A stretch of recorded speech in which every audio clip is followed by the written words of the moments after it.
Welcome to the FML podcast, the podcast on a mission to uncover actionable insights, explore the latest trends, and to catalyze your fintech's growth. Join Growth Gorilla's founder and managing director, Shamir Sajdev, and some of fintech's hardest-hitting marketers and leaders.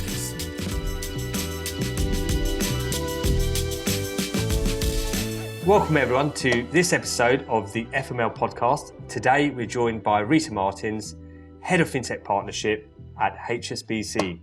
Rita, thanks for coming on today. Thank you. Thanks for the invite. No, fantastic. Well, for everyone listening to the show today, do you want to share a little bit about your background, your journey so far, and perhaps your role at HSBC? I started within consulting. So I work for Ernst and Young, EY, and Accenture, and I work as a consulting within the financial services industry. So I was working with the C-suite within the banks to really help them drive digital transformation and also understand how new technologies will help them improve their processes and also think about their future strategy. A few years back, I moved into HSBC, and I'm currently the head of Fintech Partnerships at HSBC.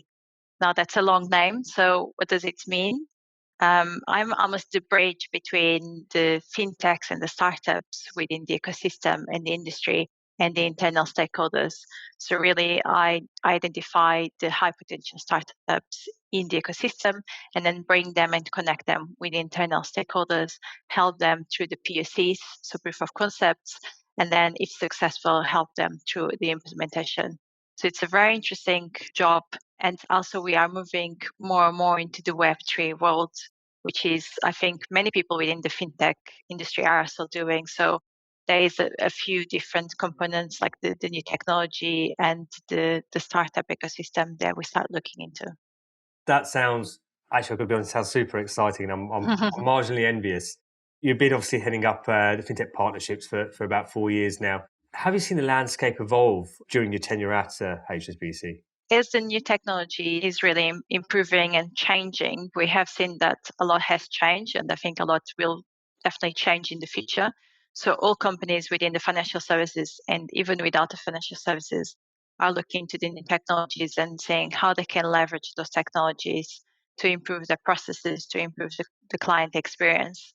I have seen that there is more and more collaboration within the industry. So we have seen more and more partnerships with fintechs and big techs like the Google and the Amazons, and also within the big techs and the banks. So I think there has been much more collaboration and partnership, which is also helped by the speed of the innovation and the new technology that's within these markets.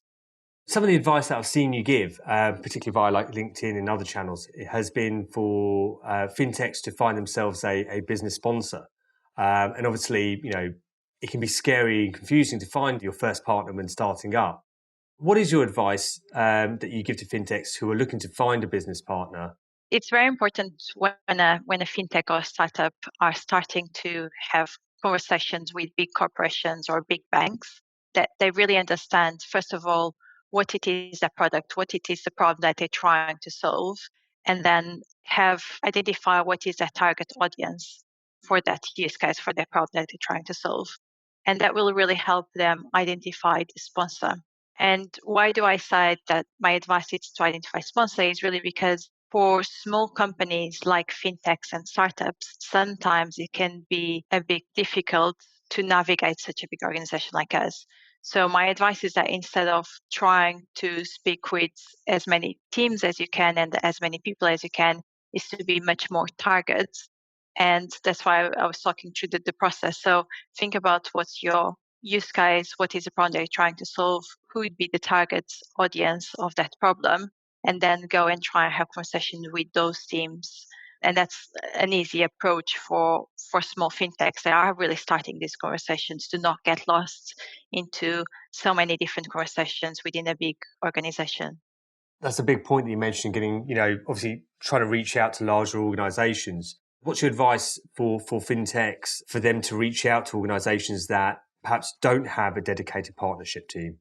So, for example, if you are a fintech or a startup, they already have a product within either bank or the organization, really understand what is that team that they're working with, because different banks and different organizations, they will have similar teams that do the same thing. So although they might have different names, like we were just saying, like retail banking at HSBC might be called something else, at Barclays might be called something else, and other banks the same thing.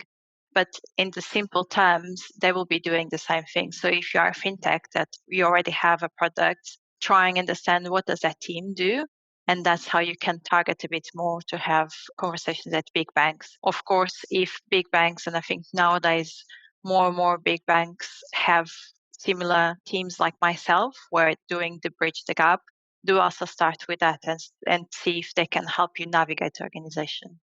What do you think the red flags are when trying to choose a partner?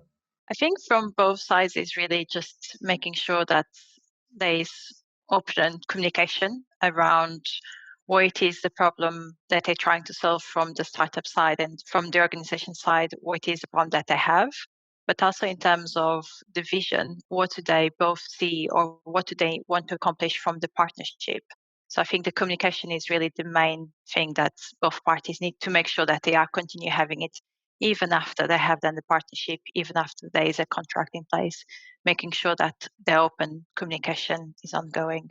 Partnerships with large organizations like banks can take quite a while to complete. And on the back of that, obviously, as I suppose some of the more mature fintechs now have grown, there's a new trend where obviously fintechs are partnering with each other. Why do you think that is? And is that only down to speed, or are there other attributes to that? They're different business models, right? So you have banks partnering with fintechs, you have banks partnering with your big techs, and then you also have fintechs partnering with big techs.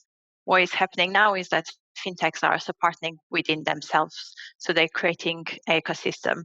I think it's just different ways of approaching the market, and all the different business models really have their benefits, but also the constraints. From a bank, all the different business models make sense and they really help. So if a fintech is part of an ecosystem, what it means is that the partner, being a big company or a big tech or wherever it is, when they partner with that fintech, they're not just partnering with that fintech, but they can also have access to the ecosystem that the fintech is part of. So from the fintech side, being a small company, sometimes they decide that it's for them, it's stronger, it's a better business case if they're part of the ecosystem. And from a bank as well, looking into the ecosystem, it's an interesting proposition. What would be your key tips to successful fintech partnerships? So I think we already talked about the communication. I think the other one is making sure that they have clear success KPIs. So when we were talking earlier around the journey of a partnership, typically we start with discussions, then we go into POCs or proof of concepts, and then if successful, we go into partnerships. And even at that stage of a proof of concept, one of the key elements is to have defined success criteria from both parties. So you start a small engagement, and then you make sure that you know what are the targets that each party is supposed to accomplish. And if you do accomplish, then you move to the next stage. That's the same thing when you're talking about full partnership, making sure that there are success criteria for the short term and also for the long term. It's also one of the key advices that I'll give. How do you think fintechs and banks can improve these dancing skills? From the bank side, there has been a lot already done within the procurement. So, for example, we are part of the pledge with Tech Nation, in which the idea of the pledge is that we simplify and we are more transparent around the procurement, the onboarding of fintechs.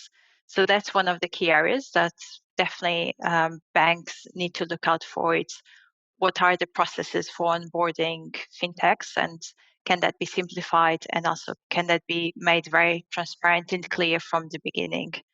Then there are, of course, other areas that the banks can look for. So do they have environments? For example, we have sandboxes in which experiments can be done. And also there is the other component, the third one, which is the data. So do banks have, for example, synthetic data or mass data that can be used for those experiments that really accelerates the conversations and the partnerships? From the fintech side is, I think, a few things. So the first one is really making sure that they have the right people on the call. especially when it's really small companies, they will have a really great team, which is mostly related with technology folks. Now, when you start having these conversations with the bank or with the BAU people, you need to have someone within the team that is able to translate what does the technology means in terms of processes, what does the technology means in terms of the people. So that's one of the key ones. The second one is making sure that they also understand that things take a bit longer at big banks. Be aware of that. You can ask for understanding of how long do the bank think it's going to take. Be mindful that it's going to take a bit longer. And then the third one, it's really just making sure that you also have from your side all the documentation that it's needed prepared. So when the bank they ask, you can also share that information. If we switch streams a little bit, switching streams quite a bit actually, and talk a little bit about diversity. You recently won Inspiring 50 in Tech, an initiative run by Accelerate Her, which was aimed at increasing diversity in tech by recognising female role models and making them more visible. It's obvious that in the fintech industry, it's hugely skewed towards men and women are underrepresented. Why do you think that is? Women have been in the career market much later than men. So that's one of the things. And also there is the technology, you have less women learning from computer science, technology degrees. So that's changing actually quite a lot more recently.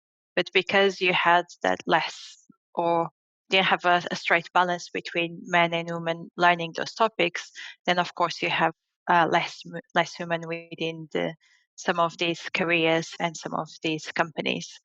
I think that is changing quite a lot, to be honest, and I have seen more and more women coming through from grads into the company. Now it's just making sure that it continues across also the more senior level. So the other one is, of course, the maternity leave, because many women that will take some maternity off. In the UK, it takes typically 9 months to 1 year. And that does mean that as a man, they will continue progressing on their career while the woman doesn't. But again, that's not just within the technology industry, it's across all the industries. So it's how can we make sure that we enable those women that are coming back from such a long time outside to really feel like they belong, feel like they didn't lost so much when they were off. What advice would you give to sort of women out there in, especially that want to sort of get into the fintech industry or who are in the fintech industry and want to accelerate their careers? I mean, do you have any sort of specific advice for them? Take risks.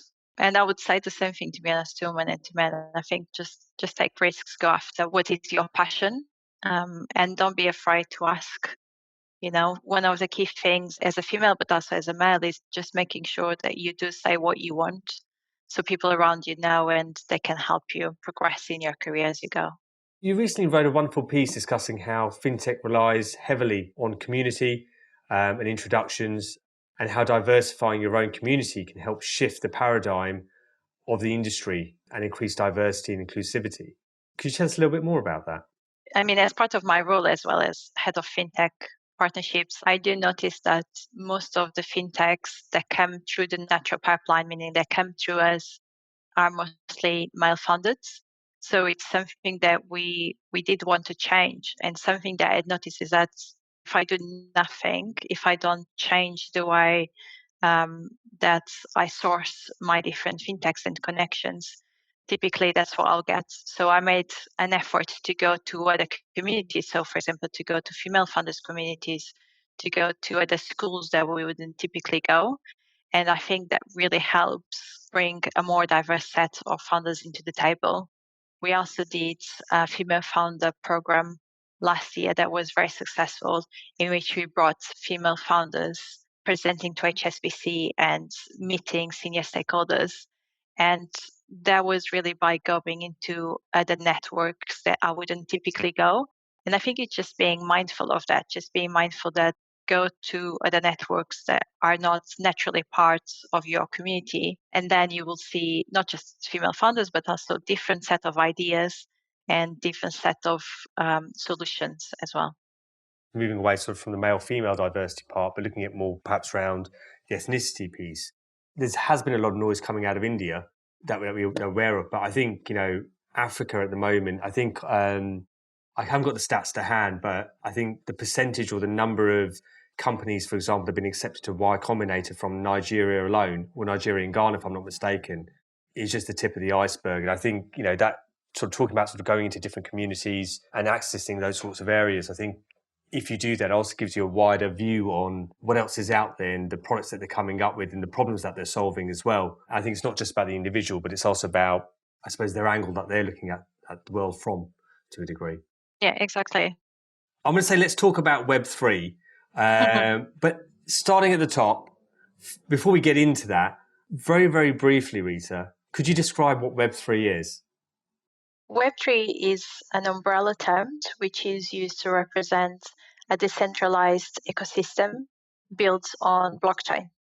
So the applications and the platforms are built and owned by the users.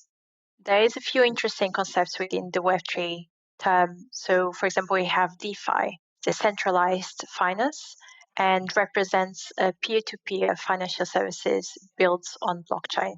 So if you think of the financial service that we have nowadays, we have a CeFi model, centralized finance, in which we have third parties supporting or enabling the financial services transactions, like, for example, banks, central banks, insurance, brokers, and so on. Nowadays, if I want to make a payment, for example, I open my bank account and I request for the payment to be made, and then my bank will make the payment for me. So that's the CeFi model. While in the DeFi model, two users can make the payment directly from one user to the other using the blockchain technology. Another very interesting concept is the decentralized identity. So nowadays, in order to verify a user identity, we use paper credentials.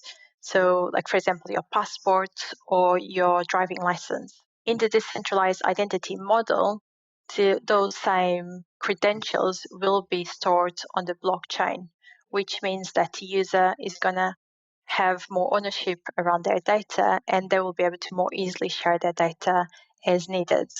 As an example, so let's say that the user goes and travels to another country, and that for some reason they need to go to the hospital in their country. Through that decentralized identity, they will be able to share their historical medical information with the hospital in that country. And they have the ownership to share the data that they want.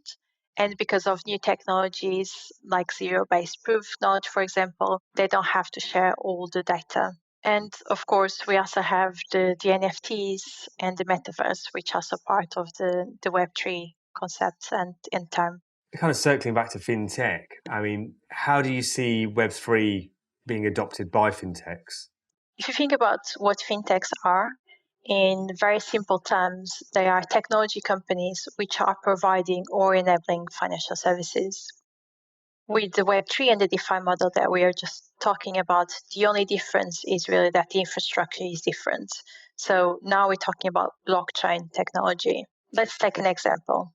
Let's say that, for example, we have a fintech which is doing some analytics and looking at the past data of the consumer and doing some forecasting, some trends analysis.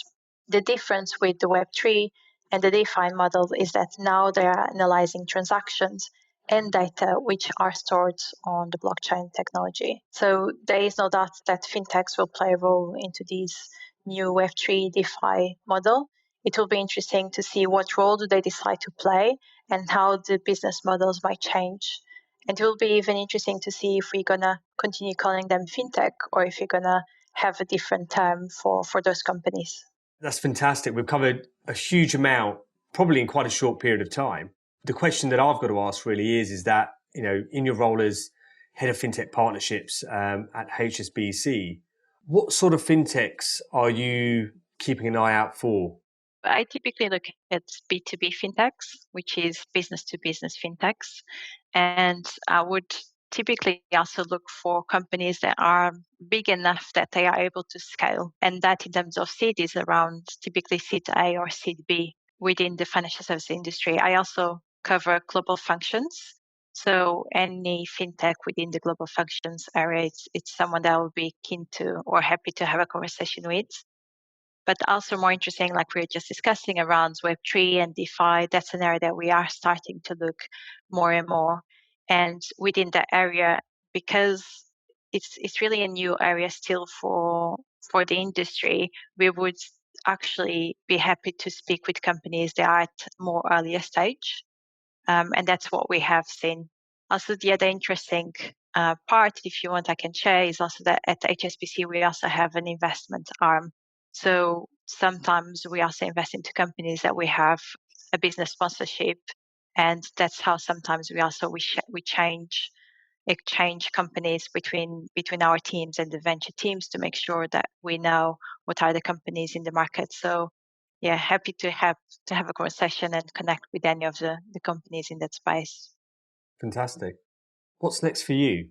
What's your aspirations? You're already head of Fintech Partnerships at HSBC. What's the next step? There is so much more still to be done, to be honest, and it's really continue engaging with the community, connecting with the new companies coming into this space, and creating partnerships at HSBC. The other thing that I will be leading as well is we're launching an entrepreneur in residence program at HSBC, which will be looking into some of these areas. And that's going to be really interesting in a way that we're actually looking at ideas and problems and creating solutions for it. So I guess those are the main topics for now, but I'm sure there'll be more and more coming soon. Let's close up on our quick fire round, which we do with all of our guests here on the FML podcast. What song do you have on repeat right now? I moved from songs to podcasts just because, well, nowadays I don't really commute that much. Yeah, true. So I have moved into podcasts. So maybe I can tell you about the podcast I do listen to. Yeah, go for it. I guess one which is slightly outside my remit is the Food Medic, which is more around actually the wealth, what food should you be eating, and also what exercise. And that really helps you on how to be mindful and be like really present. And the second one also that I'm really enjoying listening to is the CEO Diary, in which he invites a few people that really senior founders, CEOs, and just talk them through their journey, what they have learned, how do they think through some of the questions that they have. That's Stephen Bartlett, isn't it? Yes, exactly. Yeah. He's hasn't he done a musical now to alongside it as well? I don't know. Yeah, he has. Yeah, I'll check. What are you currently binge watching on TV at the moment? So I'm watching Formula One on Netflix, which is not my typical watch, but I'm really enjoying it so much that I might even try and go and see a Formula One real life. It's really interesting because I don't know if you have seen the program, but it talks about not just the cars, but also like all the politics and the teams. You just learn so much about like the mindset that you need to have to be a winner, and how does the team play a part in being a winner. So I'm actually really fascinated. Sounds. Actually, you're the second person who's mentioned that, so I have to add it to my watch list. You should, yeah. What's the best bit of life advice you've ever received? One interesting advice that I got was around making sure that I sit down and write all the things that I have accomplished. Because with life, and it doesn't have to be at the end of the year, but now and then just sitting down and writing down what you have, because we feel like we're always working and doing so many different things, and we don't notice how the small achievements really make part of your actually long-term progress. So I do that quite often nowadays, where I actually sit down and reflect back on the few months I had and all the small things that I have achieved. And I'm always impressed with actually so much stuff that I have done, but you don't notice because you're always going to the next thing. I think we're all guilty of having our heads down and without sort of looking up every now and then. And celebrating, right? Yeah. We need to celebrate more. I'm the worst at that. I'm terrible with that. Who in the world of I suppose in the fintech space or the startup space would you most like to take to lunch?